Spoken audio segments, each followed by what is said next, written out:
Wow, that sure was something. Welcome back to Random Access. As always, I'm your host, John. We have a very special, very talented musical guest on our show today. It's Sean. How you doing, Sean? I'm doing great. That's great. That was quite a piece you just played. Thank you. Takes me back to the glory days of Hanson. That's where my mind went to. Sean, so you're a drummer. Yes. Yeah. Tell me about that, man. I started playing Scottish traditional bagpipes in a bagpipe band still to this day. My dad did it when he was a young kid and brought the tradition along to me and my sister, who's a bagpiper. I'm a drummer, of course, and I've played in the same band throughout my whole life. I've played in multiple bands across, the United States with fellow open bagpipers and drummers all around, from Canada to Scotland to Ireland, all around. So how does a drummer fit into a Scottish bagpipe gig? Well, there's three different, really four different instruments we play in the band. We have snare drummers, as this drum is. We have snare drummers. We have tenor drummers, which are like this, but hooked on. Great. And they spin. And then we have a bass drummer, like a big resonance drum. A big guy. Yeah. Great. Huge drum. Yeah. Great. And then we have bagpipes, and they all come together for an ensemble. And that's what we get critiqued on. That's awesome. Do you think so? I heard you have a little bit of a piece that you want to play for us from. I do. From that, yeah. Competition pieces. Well, yeah. Show us what you can do, man. Yeah. That'd be great.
Nah, that's all right. It happens. That's great, dude. That's awesome. So how long have you guys been doing that together? And you said for most of your life, right? My whole life. As soon as I could hold sticks in my hand, my dad has been handing me sticks. That's great. So you play at school too?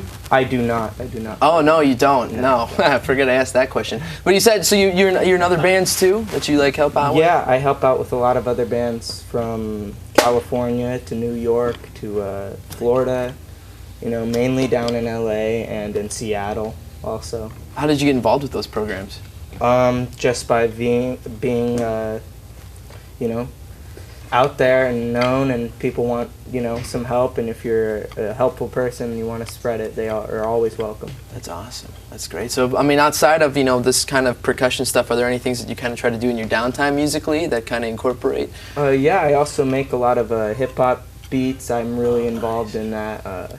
I make a lot on Logic. It's a program on a MacBook with MIDI controllers and keyboards and things like that. Yeah. That's great. Where do you see yourself going with this whole musical prowess of yours? I'd really like to be a producer. I'd love to work in a studio and make as much music as I can. That's awesome. Well, now I'm looking at your hoodie here. I see Dreamville. Yes. Is that tell me about Dreamville? One of my favorite artists' groups, actually. Oh.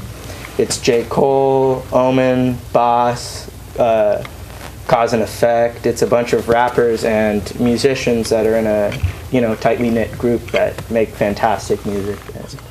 The dynamic is incredible. So it's more modern stuff where you kind of draw your inspiration from. Yeah, definitely. Yeah. Are there like any like older artists that maybe like a Phil Collins kind of guy, or? I'm a James Brown guy all the way. James Brown is my favorite. Tower of Power. A lot of old soul and funk, has some of the most complex, rhythmically and